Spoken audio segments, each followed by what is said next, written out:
There's definitely a bunch of old bottles in here. Does alcohol go bad? It only improves. It's all good, Alex. Russell, you're breaking up. The vodka is good, Alex. The vodka is good. Some of our earliest experiments on the project involved placing old Half-Life 2 models in a level and walking around them in VR. These included static models of enemies, like Combine soldiers or zombies.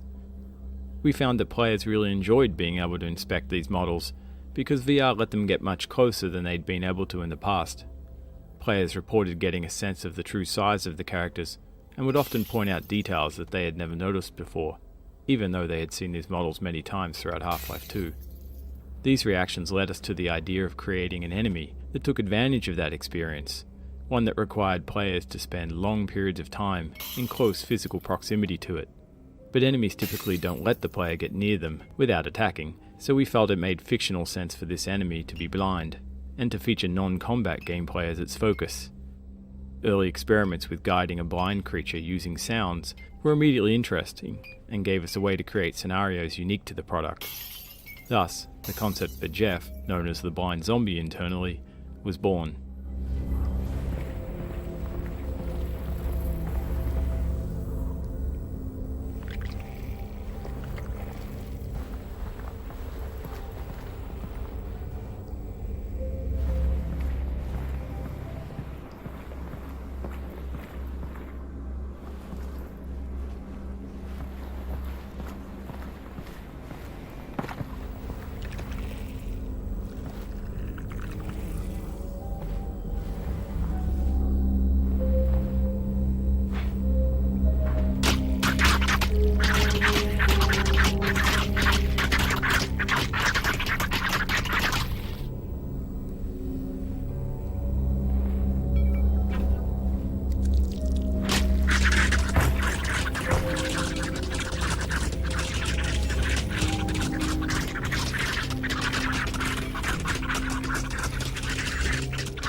The Zen flora you see on the wall here, which we refer to as Zen ears for obvious reasons, animate in reaction to the same sounds as Jeff.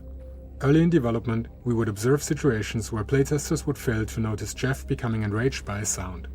If the player died as a result, they felt frustrated and wronged.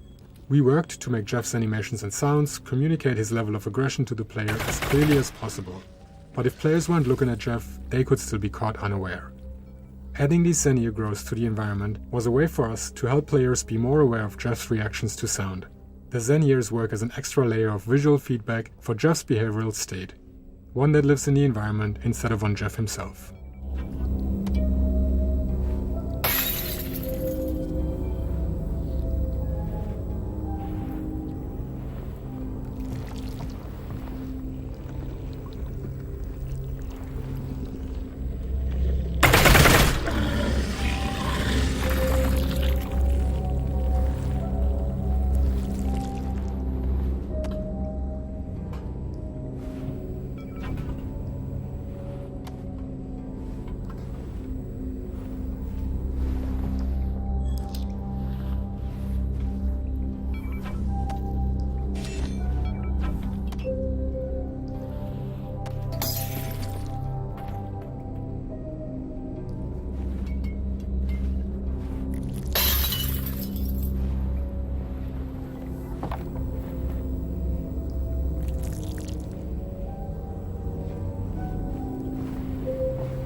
Alyx, come in, Alyx. Alyx? Oh, there you are, there you are. There's no straight shot to the vault. I'm gonna head inside and find a way out.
You keep your tongue to yourself and I don't shoot you in it.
Right from the beginning of development, we intended to feature a variety of visually distinct Zen flora and fauna in Half-Life Alyx. But we didn't yet know how these visual elements would be used to craft interesting gameplay.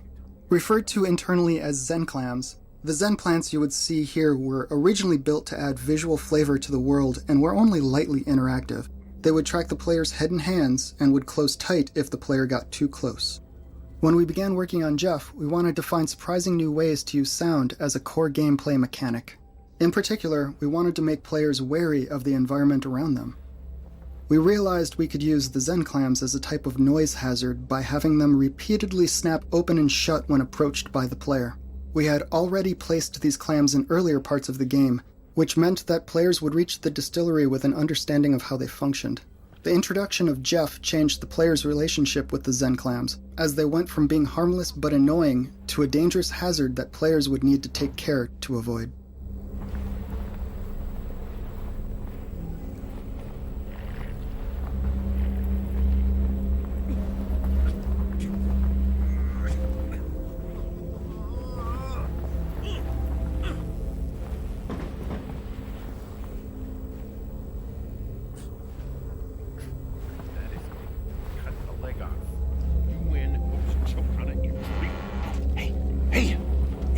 With the blood on you. You, with the blood. I, got a little situation here. Yeah, you sure do. You don't happen to have a gun on you, do you? Yeah, look at that. It's a nice one, too. It's nicer than mine, which is up inside this guy.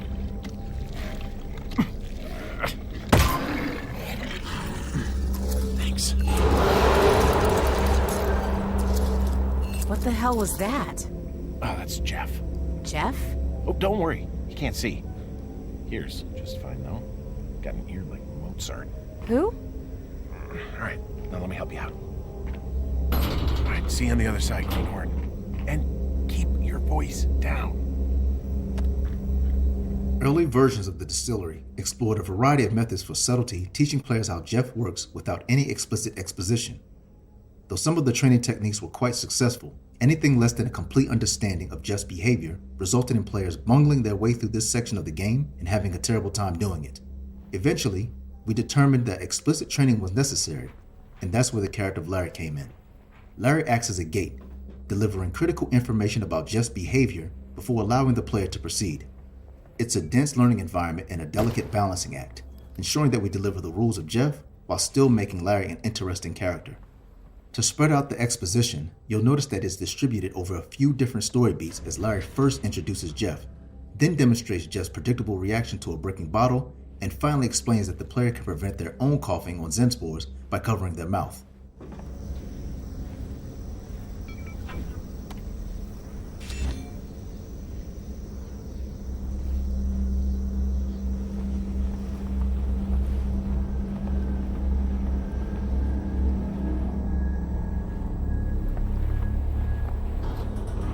There he is. Jeff? Right, watch this.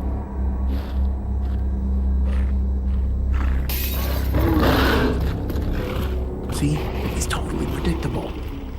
But he will rip your arms off if he finds you.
Hey, those things are nasty. You gotta cover your mouth. Got it. Thanks. Hey, I almost forgot. What's your name? Alyx. Alyx Vance. Hey, Alex, I'm Larry. Nice to meet you. Try not to get killed. Ooh, nice mask. I'm looking handy here. Oh, but if you lose it, cover your mouth around those things. Oh, okay. Will do.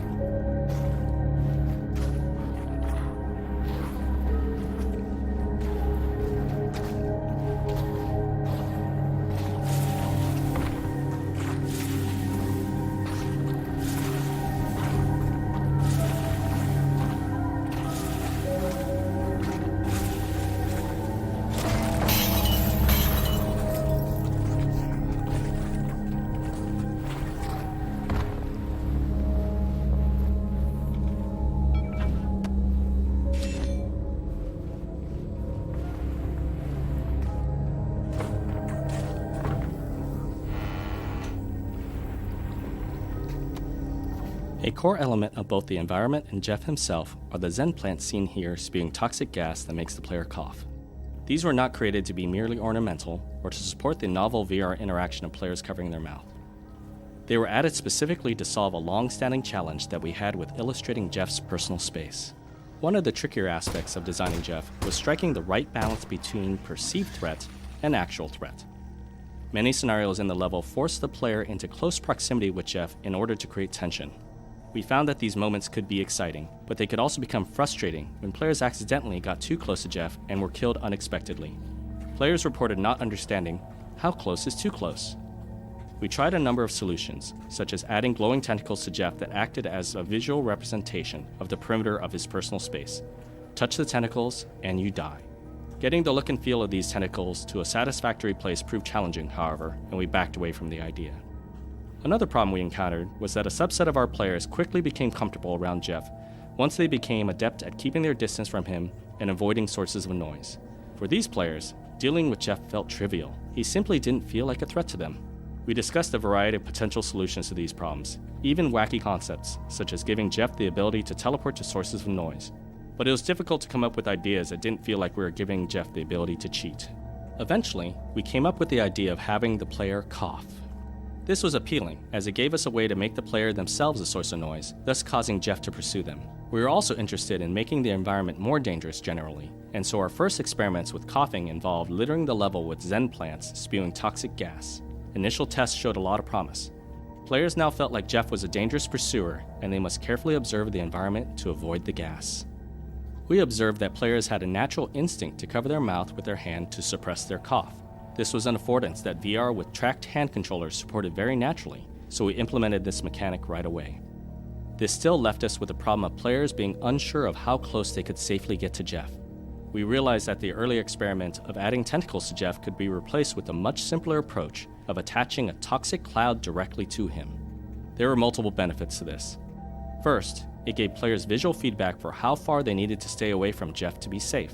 Second, it made those times when Jeff did get close all the more tense, with players now needing to commit a hand to covering their mouth. Finally, we didn't need to teach the players anything new. They could carry forward what they had already learned about toxic gas in the environment and apply those lessons to Jeff himself. One of our major goals in the design of Half-Life Alyx was to reach the widest possible audience. This meant developing for all of the major VR hardware in the market, as well as accommodating different-sized play spaces, traversal preferences, and so on. The accessibility option that had the most knock-on effects into the design of the game, from controller bindings, to game logic, to level design, was the support of a single controller mode, for players who don't use two controllers. In this mode, reloading is performed by moving the weapon to the shoulder and pressing a button, much like arcade games which require the player to fire their weapon off-screen to reload. The flashlight was modified to attach to the primary hand, and gas masks were added so that players could muffle their coughs hands-free. Even the gun used in the final Strider battle, with its two-handed aiming and reloading controls, was modified to be operable with one hand.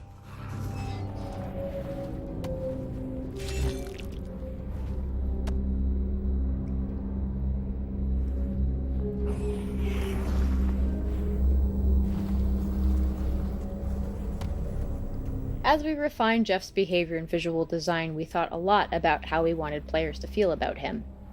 The goal was to have playtesters describe Jeff with words such as menacing, threatening, and deadly, and for that reason it became important that players not survive if they got too close to Jeff. So we decided that his attack should result in instant death. This would teach players unambiguously that Jeff was too dangerous to trifle with, but it left us with the challenge of teaching this to players without necessarily killing them. The approach we took was to give the player opportunities to witness Jeff attack and kill other characters. Early versions of the level included scenarios where Jeff and the player would encounter zombies and Combine soldiers. The player could attack these enemies, or use sound to lure Jeff into place so that he could pummel them with his massive arms. This gave players an opportunity to witness Jeff's power and his method of attack without dying at his hands themselves. Unfortunately, this outcome wasn't guaranteed, as some players would opt to kill those enemies themselves, and having these other characters present was also quite expensive in terms of animation, sound, and level content. We were already grappling with the challenge of keeping this level well-paced and within scope, and so we cut these sections. But this still left us with the original problem of how to demonstrate Jeff's ability to kill without killing the player. We chose to address this by adding beats to existing animated sequences. For example, when the player opens this two-handed roller door, we added a head crab for Jeff to munch on in full view of the player. We also added a similar beat to the later elevator ride, with Jeff smashing a head crab against a wall before melting it down with acid.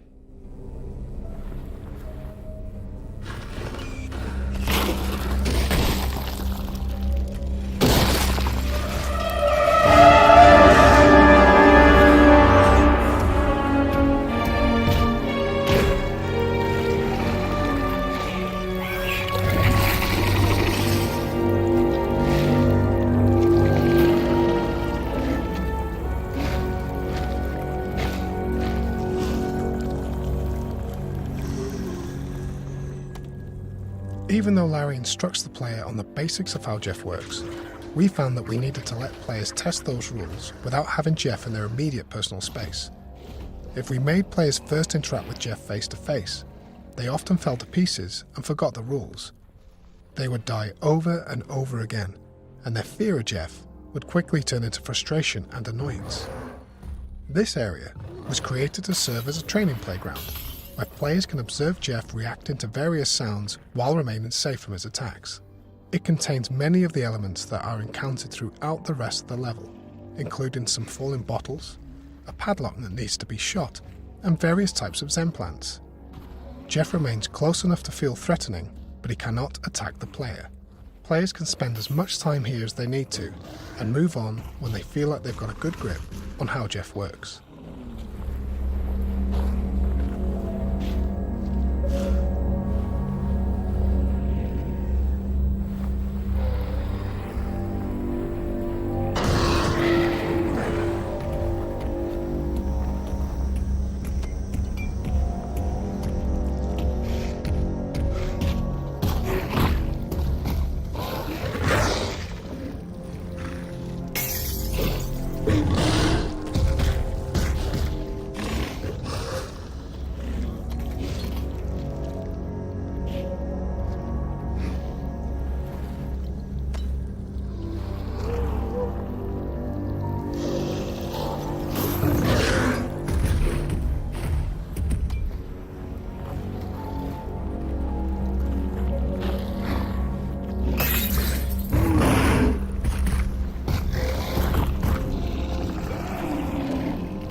Jeff's character design went through several significant revisions over the course of development. Just by looking at him, we wanted players to understand certain things about the character. Our first priority was to communicate his blindness. Second, we wanted the character to feel physically imposing. After all, the entire concept of Jeff had grown out of our observation that just being close to a character in VR could make for a powerful experience. Finally, we wanted players to understand the blind zombie's behavioural state at a glance. Is he feeling angry? Did he just hear something and is feeling curious? And so on. The first design that we modelled and animated was a sort of combine worker robot. The robot's face featured a holographic display that could flip between different icons that represented its state. A large piece of rebar jutted out of the back of the robot's head, sparking electricity and spewing smoke. This was meant to demonstrate that its visual sensors were impaired, making it blind. We made the robot tall and hulking. It looked heavy, unpredictable and dangerous. However, player reactions to this robotic design showed that it had problems. Players would initially focus on the head's holographic display. Parsing the face and understanding the meaning of the icons proved too challenging for players, and even worse, this element distracted from the rebar poking through the robot's head and their understanding that it was blind. Players found the robot imposing, but we weren't getting the deeply visceral reaction of fear that was desired. A trip back to the drawing board landed us with the more organic character you see in front of you. Drawing inspiration from the idea of coal miners succumbing to the black lung, we focused on the concept of a member of the Combine's Zen cleanup crew that had succumbed to the Zen infection. This gave us the visceral reaction from players which we were looking for. A human face is still visible, but the eyes are clearly decayed, communicating blindness. The organic nature of this design allowed us to lean more heavily on audio to feed back the behavioural state, with animalistic grunts and roars that came to include more human-sounding elements over time.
Toner puzzles are a useful design tool, since they force players to move around the environment and also occupy their primary hand via use of the multi-tool.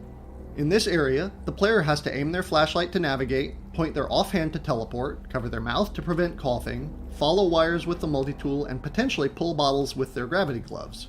The player has to make trade-offs as they proceed, since their two hands are overcommitted by design. One-handed players are even more overwhelmed by these many tasks.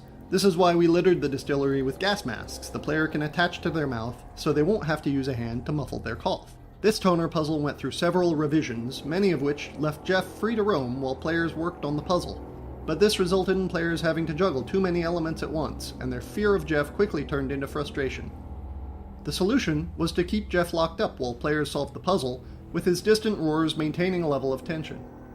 We were then left with the problem of how to release Jeff so the level could continue.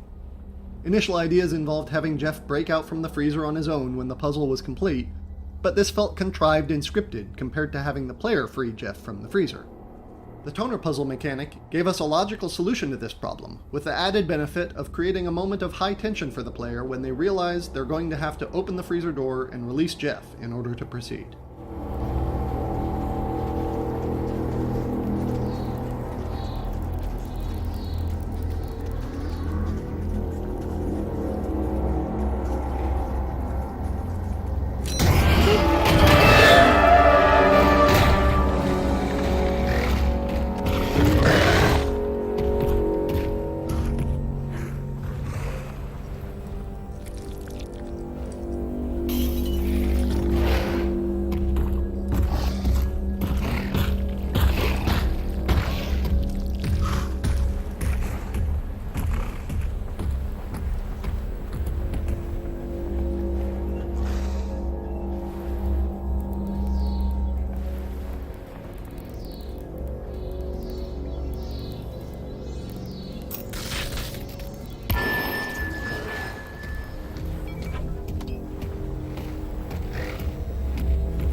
Many of our ideas for Jeff involved coming up with plausible ways to force Jeff and the player to occupy an enclosed space at the same time. An elevator ride was on the table from the beginning, but we were unsure of how successful it would be in execution. There was also a concern that such a sequence could be technically expensive to pull off. Our first prototype was extremely rudimentary. Players would get into an elevator with Jeff, the ride would last around 30 seconds, and then Jeff and the player would exit. There was no complicated level scripting, no bespoke animations for Jeff, and no special audio or lighting treatment.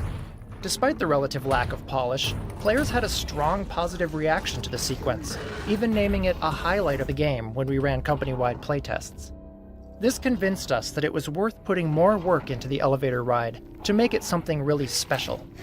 In the end, a lot of different disciplines came together to create the final sequence, which combines sound, animation, scripted lighting, and careful choreography of Jeff's movements and the player's actions.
Most of the time, the noises that attract Jeff are created by the player, who is either actively trying to lure him to a new location, or has perhaps made a noisy mistake that could have been avoided.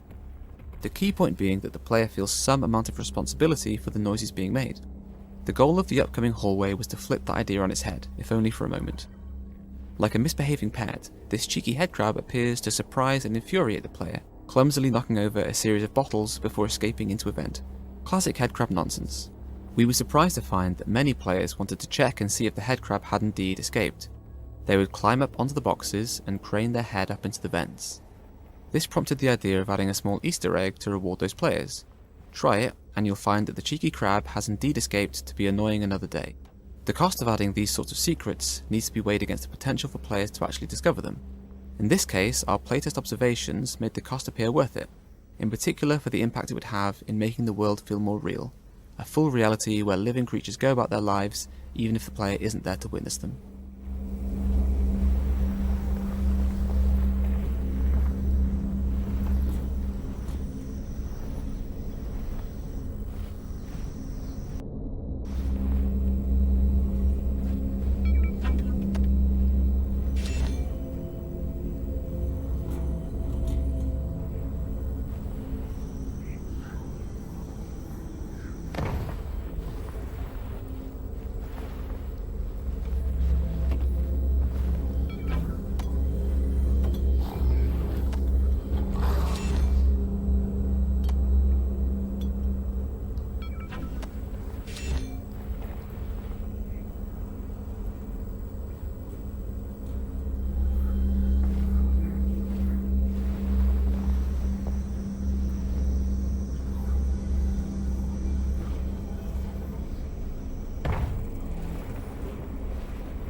Alex, coming in. Hey, Alex. Oh, there you are. Can you hear me? More or less. You're breaking up. I think you're still in the distillery. I made a friend named Jeff. Well, that's great. We can take all the help we can get. Yeah, we're not really close. Listen, there should be a big tunnel-sized plug in the floor there somewhere. That's gonna be... The tunnel out of here? Correct. You get it open, I'll figure out where it leads.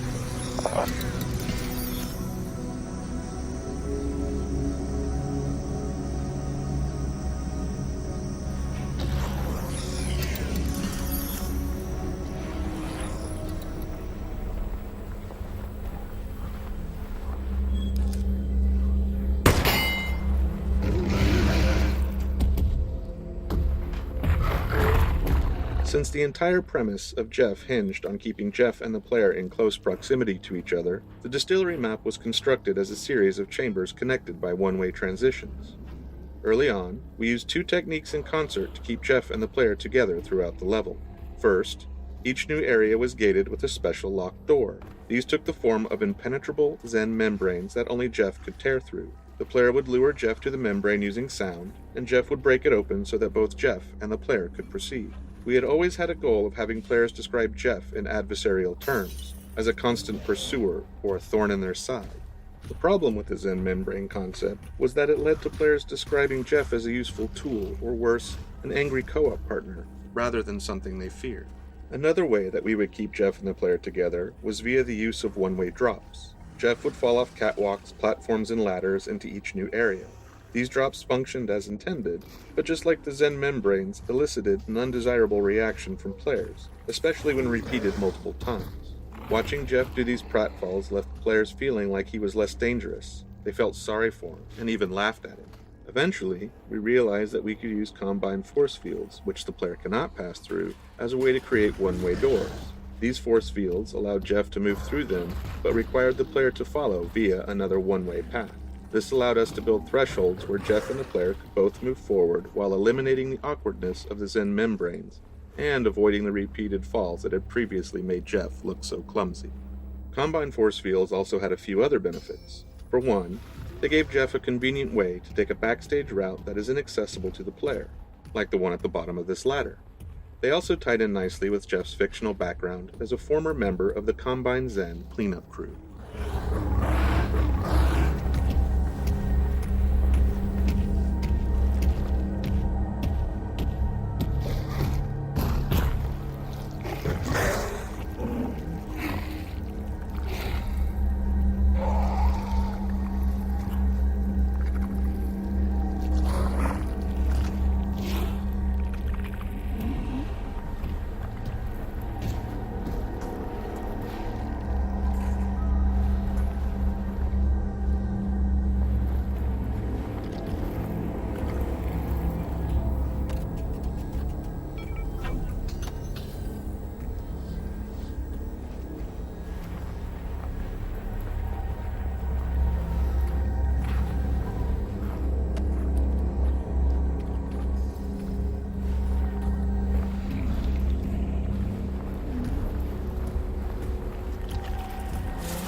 Creating an experience with such a heavy focus on audio presented some unique design problems. The primary challenge was determining which sounds Jeff should be able to hear and making sure that players understood the rules.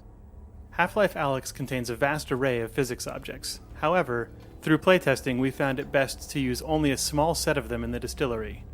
We needed to pay close attention to each object that we did include, particularly to audio design for collisions between the object and the various surface types used in the distillery. It was important that what players heard matched their expectations for how Jeff would react. In early testing, we would find individual cases where players would say things like, "I don't know why Jeff got angry," or "I would have expected that noise to attract Jeff." Over time, we identified these cases of confusion and addressed them one by one. It was vital that players always be able to identify the cause and effect of a noise that might attract Jeff. Failing this meant players were left feeling like Jeff acted randomly and they'd grow frustrated. Some experiments failed in this area. At one point, parts of the level were littered with piles of broken glass that would make noise if the player walked or teleported over them. Few players would notice the broken glass and were then surprised when Jeff attacked, so this concept was cut to avoid confusion. We had to be wary of the opposite case too, where players would expect purely aesthetic elements to present a noise hazard. For example, at one point we had placed shallow pools of water seeping in among the floor tiles. It looked really cool, but it confused some of our playtesters who thought that the sound of their footsteps splashing through these puddles would be audible to Jeff, even though we never intended that to be the case.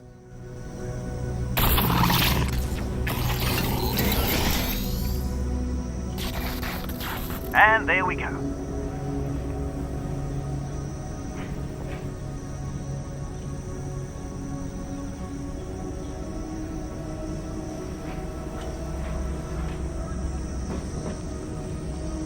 Security alert.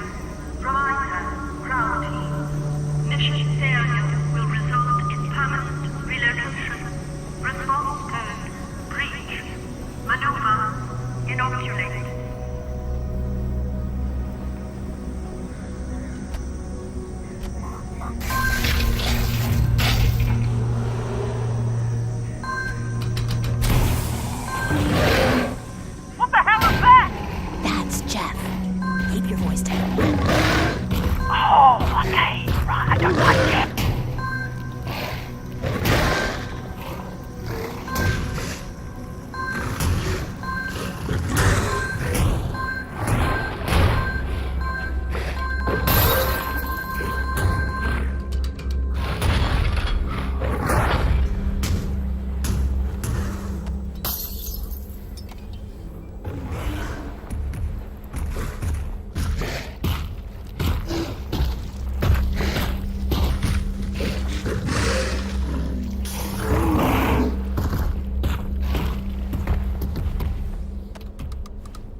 Oh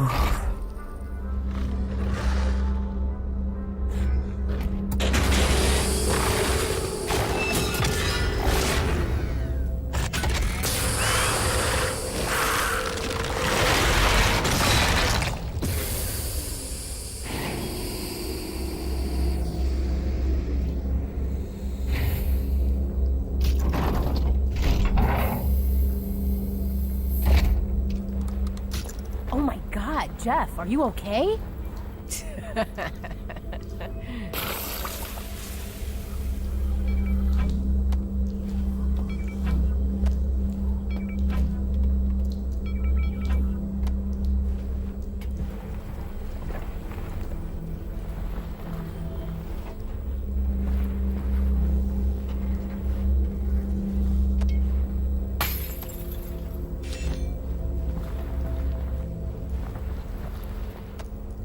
Figuring out how to end the player's journey through the distillery involved a lot of discussion about how players would ultimately end up feeling about Jeff. Observing playtests told us that most players simply wanted him dead, usually from the moment they met him, but there were some who felt kind of sorry for him and didn't necessarily want to see him killed. Our first version of the ending involved the player's actions unintentionally resulting in Jeff being attacked and dragged away by antlions. Part of the goal was to demonstrate that the antlions are even more powerful than Jeff, to amp up the tension just before players have to square off against antlions themselves. This ending left players feeling a little empty. They felt detached from Jeff's demise and wanted to be more directly involved. Dark stuff, to be sure. Plus, we weren't really servicing those players who felt sorry for Jeff and didn't necessarily want to see him killed. There were other problems too. The antlion attack felt random to many players, which reduced its impact. And because Jeff presumably died off-screen, players were left without a sense of closure. This prevented players from being able to switch gears and settle in for their encounter with the antlions. The trash compactor was a solution to these problems. It gave players the opportunity to decide Jeff's fate and be left with a sense of closure whether they decided to squash him or just leave him imprisoned. Even so, it has to be admitted that most players seem to crush Jeff with zero hesitation. Monsters.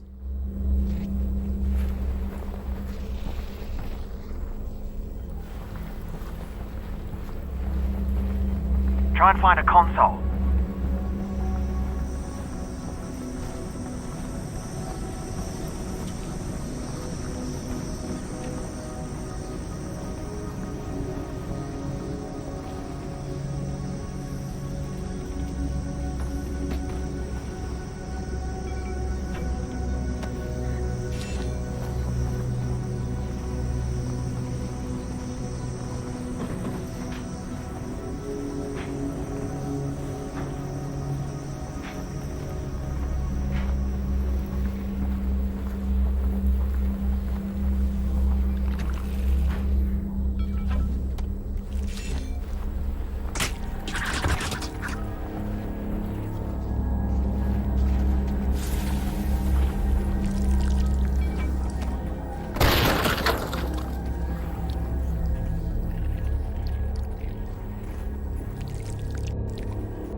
Look for a blinking light.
That tunnel heads to the vault.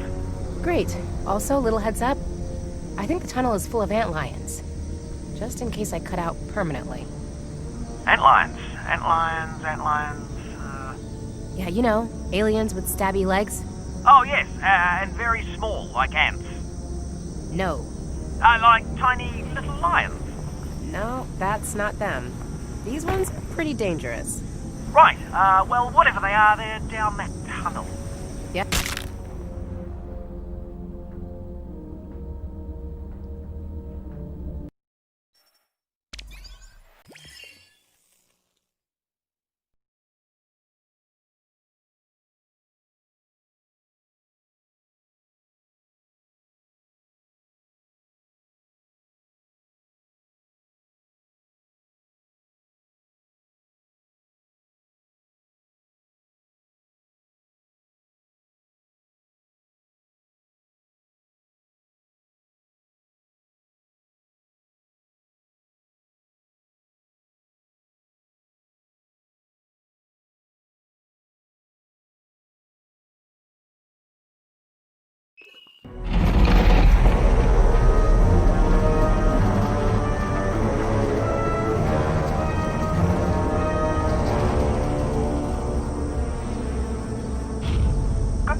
That tunnel heads to the vault.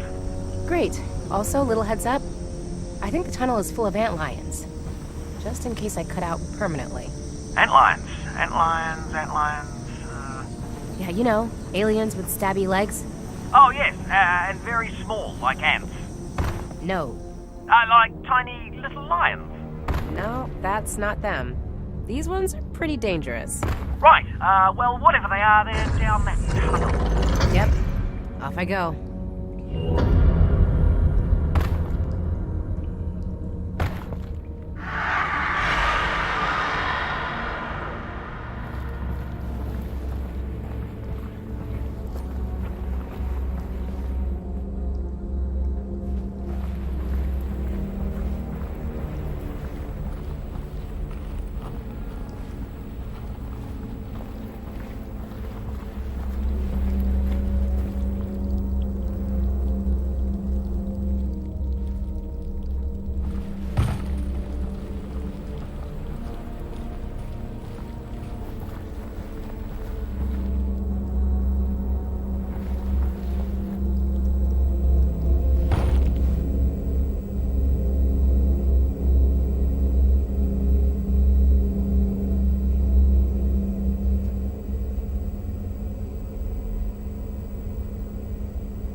You know, I hope you appreciate how much of a pain in the butt it is carrying this vodka around.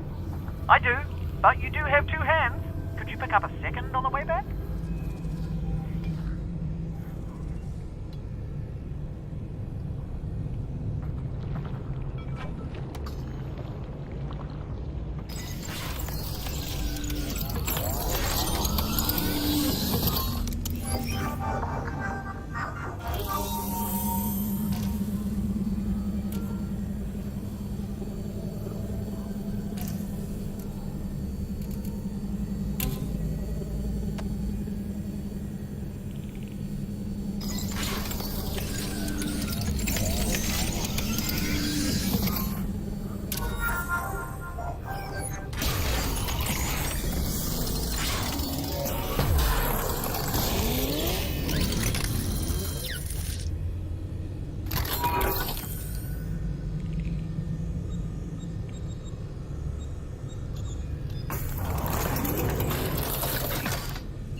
Looking very deadly.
That's an antlion, Russell. That's an antlion? Yes. So you do know what antlions are? Yes, they're leggies.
Well, Russ, it's official.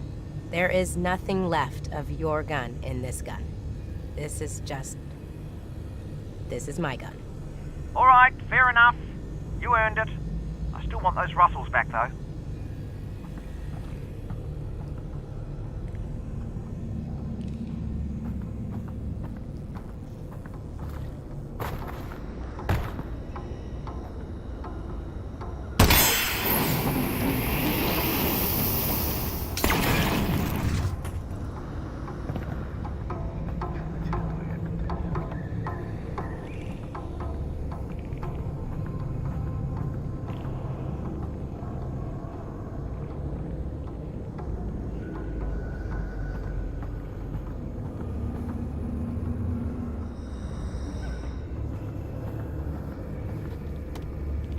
In some of our early experiments bringing Half-Life 2 enemies to VR, we found that antlions in particular showed promise and were interesting to fight, but tended to quickly overwhelm playtesters.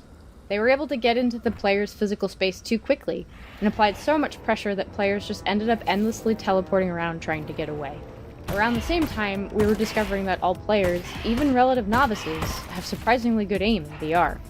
The variability of aiming ability amongst players is simply much lower in VR than it is in mouse and keyboard games. To take advantage of the idea that players would consistently be able to make precise shots, we started testing an antlion design which players could slow down by shooting off the legs.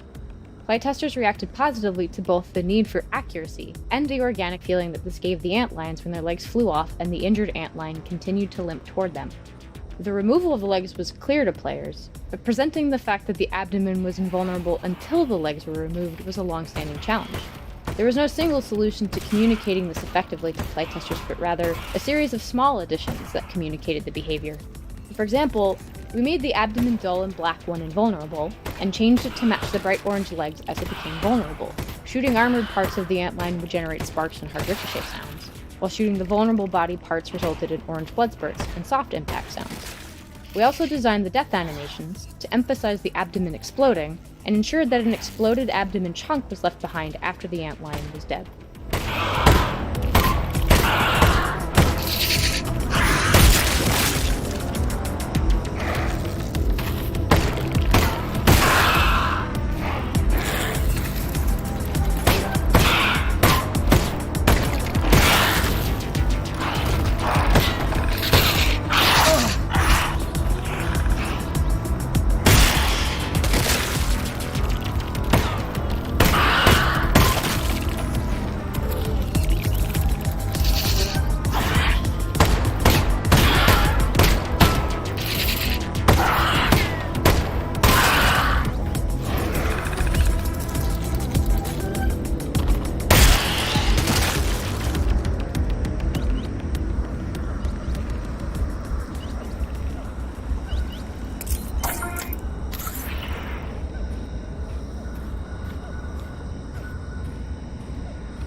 Hey, any news on the data pod?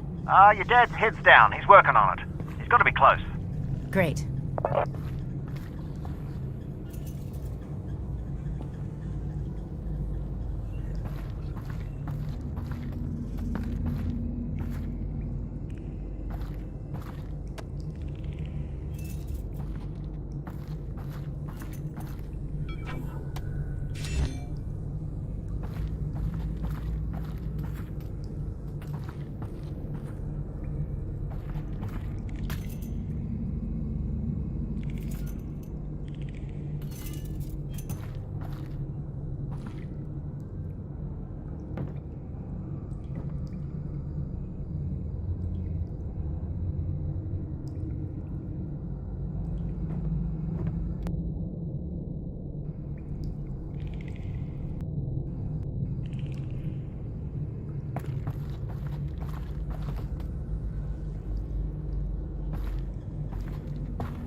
All of the foliage in the game animates in response to player touch and environmental wind conditions. The foliage animation is entirely procedural and is computed on the graphics processor using vertex shader deformation. A voxel field that travels with the player's body is used to track the location of the player's hands in space. The hands effectively draw motion trails into this voxel field, which can be sampled by the foliage's vertex shader and used to drive deformations, allowing the player to bat the foliage around with their hands. The foliage also interacts with wind, allowing us to give ambient motion to the plants. In order to accommodate a range of environmental design, we tuned the wind deformations at different speeds, from slight drafts to hurricane force winds. It turned out, though, that the ambient wind was never required to be more than a moderate breeze, and for most of development, the hurricane effect was unused. This particular zoo habitat was added late in development and required a critical extension to the procedural foliage animation system. Prior to adding this habitat, the foliage didn't need to deform in response to enemy animation or grenade explosions, but of course, this area is all about throwing grenades at zombies. To address this, we added a low-resolution voxel field that could be sampled by the foliage shader to apply additional deformations. This low-resolution voxel field, which is about 1 cubic foot per voxel, is fixed in space and spans the entire habitat. For comparison, the voxel field that travels with the player is about 2 cubic inches per voxel. Enemies and grenades within this space can write motion trails and impacts into the low-resolution voxel field, which are ultimately interpreted by the foliage shader as wind forces. This is when preparation met opportunity. When grenades explode, they are creating localized hurricane force winds.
Russ, do you think a head crab could turn a gorilla into a zombie? Honestly, if there's a gorilla on the loose, I'm not sure a head crab's gonna make it much worse.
I got something.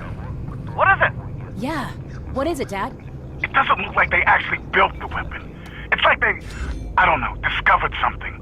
Or maybe they uncovered it. What do you mean? If I'm reading this right, they tracked it to an old apartment building in the QC, but instead of going in to get it, they grabbed the whole building and built a vault around it. Holy crap. They must have been terrified of this thing. I'm trying to figure out whether we ought to be.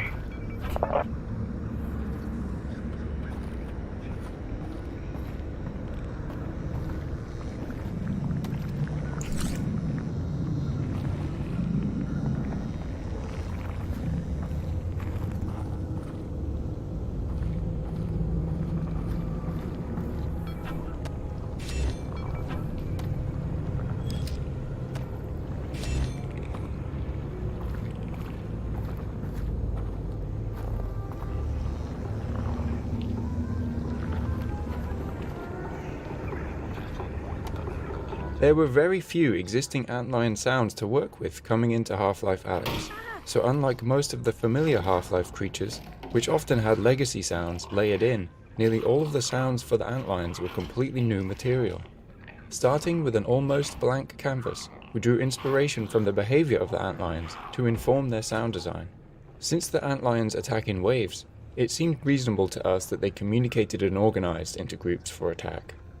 This idea led us to incorporate complex insect-like clicking sounds, the final version of which began as recordings of European starlings, which turned out to provide more variation and character than insect recordings.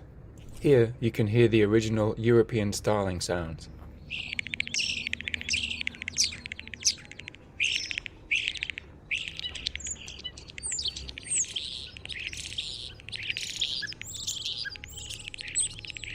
We took those recordings and layered them with designed elements to create the antlion sounds used in the game.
In traditional games, analog controls like levers, dials, and crank wheels usually play simple animations in response to a player's mouse click or key press.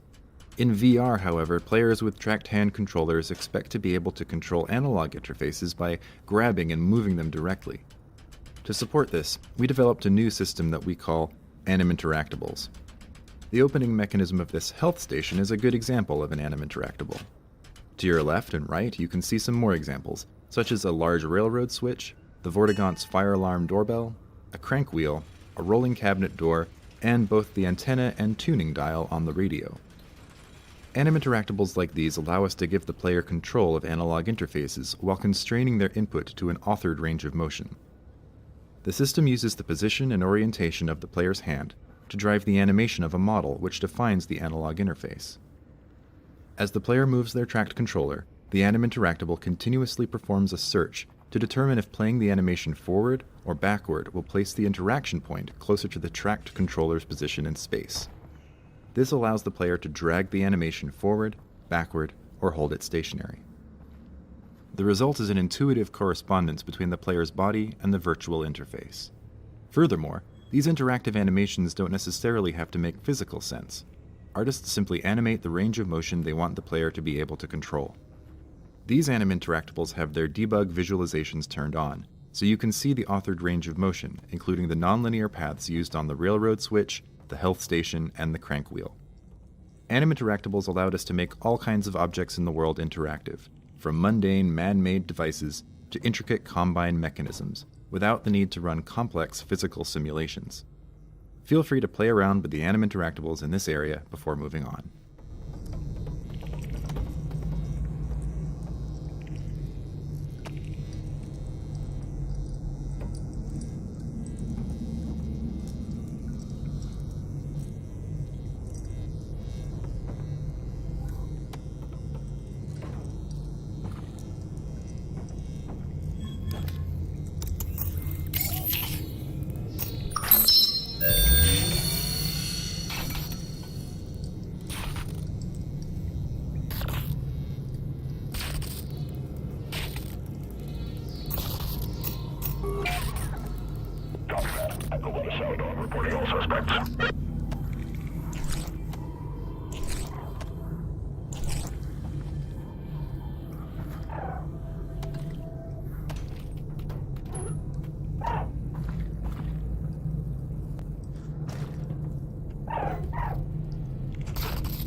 Prison. What now? Wait, Dad, what? It's not a vault. It's a prison. They didn't build it to keep us out. They're trying to keep something in. Keep what in? I don't know. I'm not sure if this data part even knows. But they got something trapped in there. Whoa. Okay. So if it's not a weapon, are we still doing this? The way I see it, whatever's in there doesn't like the Combine very much. So we got that in common. True. So, are we still doing this? We've come this far. I say we keep going. And if you find out it's something we really shouldn't mess with, we'll call it off. That's my girl. I'll let you know what I find out.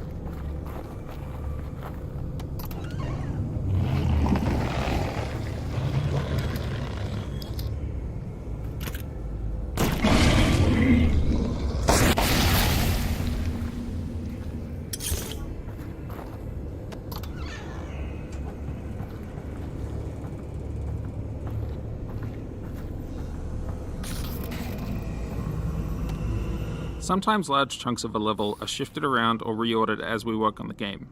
That's the case for this entire area and the toner puzzle it's centered around. In fact, for much of its existence, this area didn't even have a home anywhere in the game. It was originally built just to help prototype the toner puzzle mechanic. Over the course of a few months, the raw gameplay mechanics of toner puzzles were developed and playtested in a series of small test levels. Each test level explored a single gameplay concept. Those were things like using the toner puzzle to draw the player's eyes to something interesting, such as Zen flora and fauna, creating moments of surprise when an enemy head crab popped out of a vent, or requiring the player to thread their arm and hand in behind pipes or other tight spaces. Once we figured out which of these ideas were working well, we combined them into a single test level with the toner puzzle that strung all these concepts together in one single puzzle. Further playtesting in this level made us confident that toner puzzles should be included in the game, and we started adding them into other areas. But we didn't include the test level itself anywhere in the game. It wasn't until later that it became apparent that the zoo was in need of a pace break. We pay careful attention to player fatigue when we playtest, and look for cases where a puzzle or some exploration and resource gathering can be used to give the player a break from combat. There was such a need toward the end of the zoo level, and thankfully in this case we were able to make use of the toner prototype level that had already been built.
When we decided to resurrect our toner prototype level for use as a pacing break in the zoo, we had the opportunity to make some improvements and integrate elements that hadn't existed when we had first experimented with the toner mechanic. For example, the newly developed explosive Zen bloaters were added at various points along the puzzle to surprise players and remind them that they need to keep an eye out for these hazards. Also, in the intervening months, the toner mechanic itself had evolved from one where players merely push a ball of energy along a path to one which included branching paths and rotating junctions. This junction here in the breaker box is the linchpin of the whole puzzle, as the player must interact with it 3 times. Once to open the roller door to this back area, once to switch power away from the roller door to the last leg of the puzzle, and once to reopen the roller door in order to exit. Because this toner puzzle covers such a large physical area, including some zombie combat in the middle, players frequently lost track of the correspondence between the state of this junction and the roller door. This meant that they would trap themselves back here and not understand how to proceed. To address this, we made a lot of changes to the presentation of this junction over the course of development. The unique breaker box and tangle of conduit are designed to make the junction recognizable as the same junction from both sides of the wall. The shape of the hole in the wall and the orientation of the breaker box are designed to make sure that the player stands in the right location to have line of sight to the roller door and see that it closes when they route power away from it to the last leg of the puzzle. The door itself also makes a lot of noise and an unreasonable amount of sparks to draw attention to itself each time it moves. This particular puzzle twist was in danger of being cut for a long time, but with this series of refinements, enough playtesters understood its behavior that we were comfortable with shipping it in the final game.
Good luck trying to lock out someone wielding an Alyx.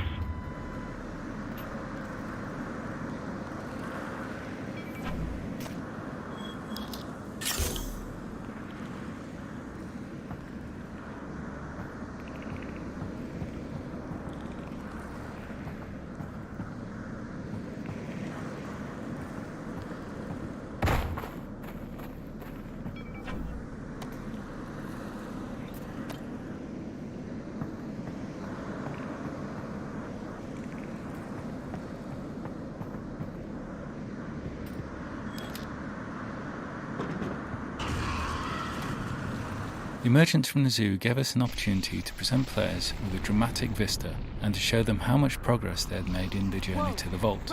This was challenging because the vault's position in the world was already determined to be above the parking garage, which the player would reach at the end of the map. But placing the vault correctly in support of that location left the vault looking too distant to create the dramatic view we wanted here. We also intended to portray the cutting of the vault's power cables by the Vortigunts at this point, but having this take place at such a distant location was unclear and confused playtesters. The solution was to move everything closer. The vault looked more imposing looming above the player, and the effects of the Vortigunts' cable cutting efforts were much clearer. All we needed then was a conceit to justify the two vault locations, the location here at the start of the map and the eventual location at the end of the map. Around this same phase of development, we were in the process of defining exactly how the player would bring down the vault, and our solution to that problem also helped justify the two vault locations. Tractor beams are a familiar cliché in science fiction and often share a common visual style of an enveloping force field emitted net-like from a single point. Using a tractor beam as a combined failsafe device to catch the vault served us well here. It allowed us to prevent Alyx from being crushed by the vault dropped out of the sky when the Vortigunts cut the final power cable, and it gave us a satisfactory mechanism for moving the vault to the location we need it to be at the end of the map. Throughout the map, the beam itself also serves as a beacon, ensuring that the players are always able to recognise their new goal, the tractor beam control station.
There's somebody up there. That's not Combine. Maybe a scavenger? Be careful.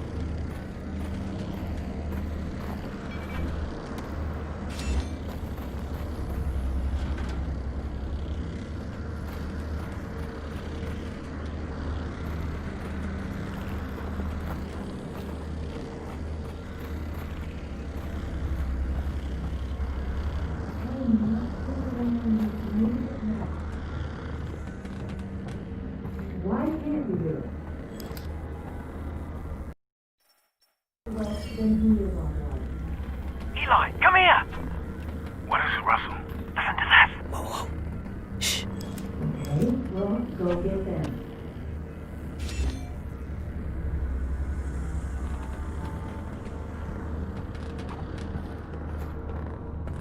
You took over the entire planet in 7 hours. How is this taking so long?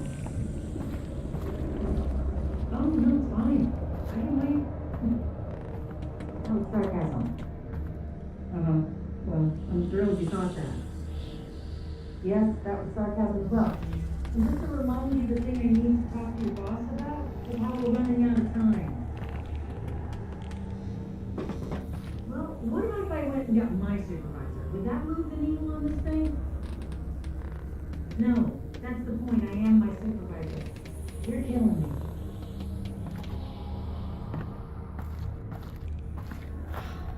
What am I doing here? I should go. The final twist of the game presented quite a few storytelling challenges for the writers.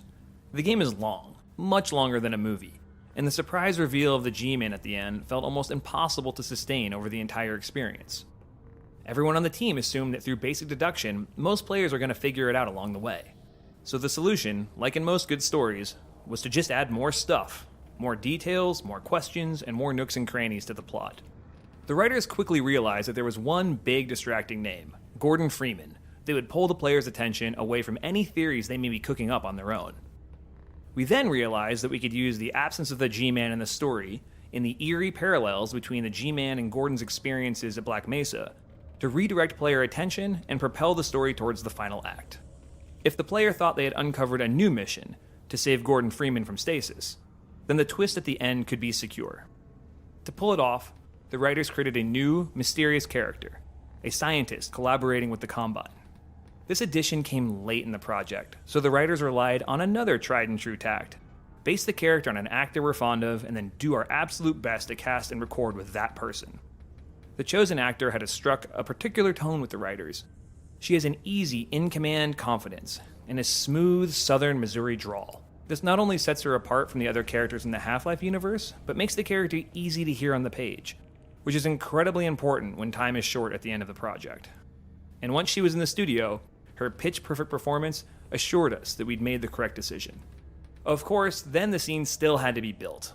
Level designers figured out what existing chunk of level track could be bumped out to fit the scene. The area we chose previously held some barnacles and a few light puzzle elements, which the designers weren't upset to lose. The level track had to be altered to funnel you into a place where the scene could unfold and the player could eavesdrop without getting a good look at the character. This served two purposes. One was that it would benefit the mystery for the scene to feel furtive and for the identity of the character to remain secret. But also, we could shroud the performance and the intricate facial animation necessary to bring a character to life, all in shadow, for the animators and the choreographers. Like in a lot of cases, not doing the work was the correct thing for both the story and our tight shipping schedule.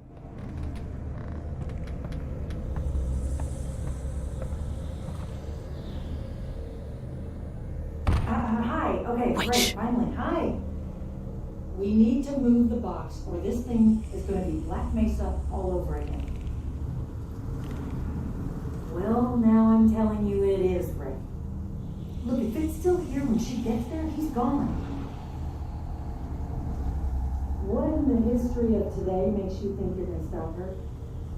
Look, this guy we've got in there survived Black Mesa. He raised holy hell and then just disappeared. We finally caught him and you're just going to let him go again? Move the box!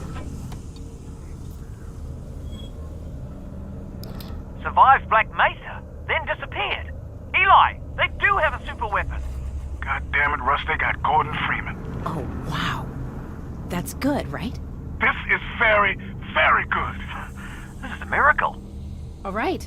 So, let's go save Gordon Freeman. Oh, incoming. Hey, give me a second.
Okay, so the plan is to get to that control room and get Gordon.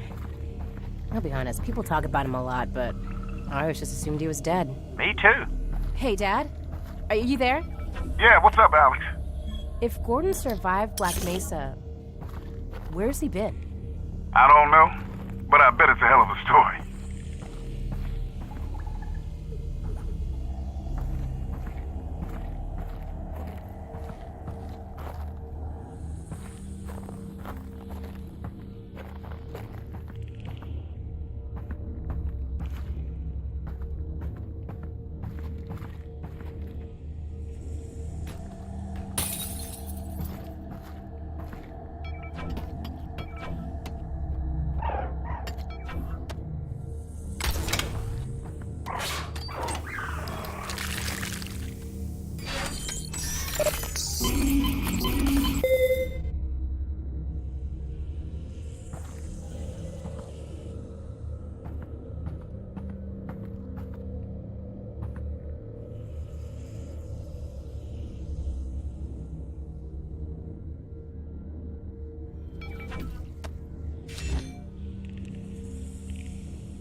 The purpose of this hideout was to give players a nice reward for being observant and exploring the environment. We wanted to highlight the story of scavengers living behind the quarantine wall, what their lives might look like, and why they might choose to live there. The person who lived here was referred to internally as the Combine Killer, imagined as a person with a grudge against the Combine who has chosen to eke out a living in the quarantine zone, spending their time exacting revenge on unsuspecting Combine patrols, perhaps eventually joining the organized resistance movement portrayed in Half-Life 2.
think they're doing in here? Looks like they're milking the laggies.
Once we get Gordon back, we can really get ambitious, don't you think, Russ?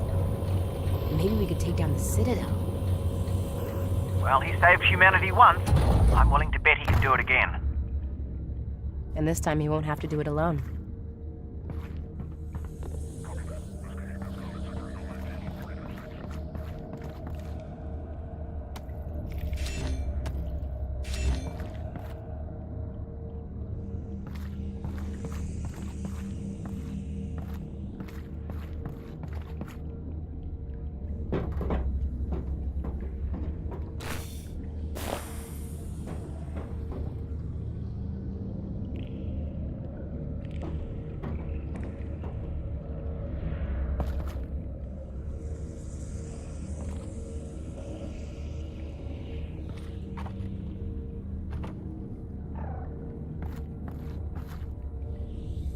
Watch it.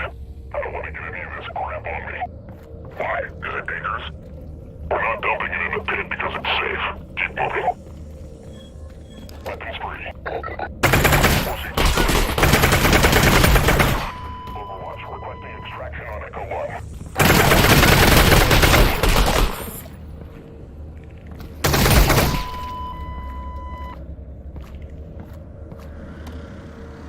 In recent years, video game streaming has become one of the main ways that players engage with the culture of games, and this is even more true for VR titles.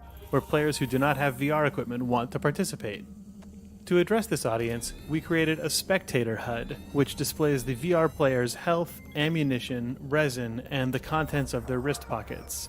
This information is overlaid on the 3D scene in the desktop window, and lets viewers track the state of the player's resources, without having to rely on the player to look at their wrist or open up a menu.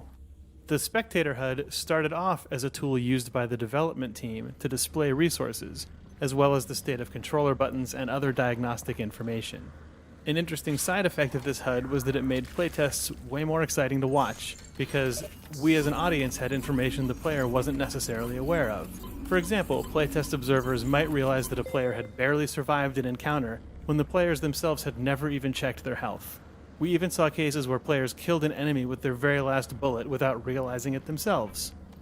The highs and lows we felt watching our own playtests were something that we wanted to share with the streaming audience, and it's been exciting to see streamers using it in the wild.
Three cells left. Russ, what do you think they're doing to Gordon Freeman in there? That's a good question. Are they, sucking his brain out? I think they're gonna move him off-world. Well, either way, let's not find out. I'll get there before it happens.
Russ, what's the deal with the crowbar?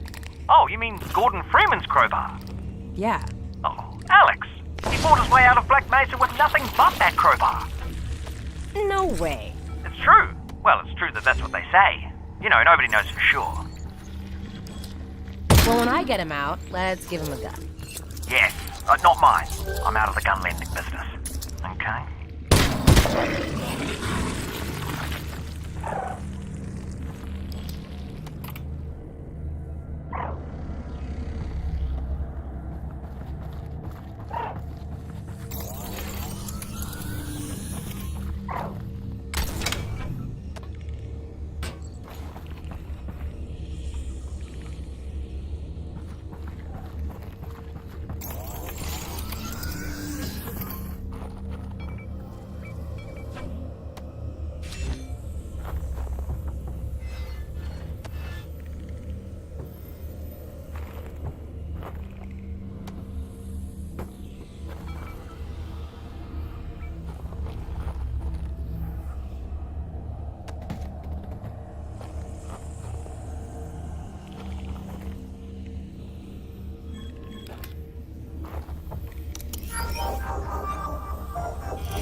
Now that is upgraded.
Creating a climactic battle that capped off the antlion combat proved to be a challenging design problem.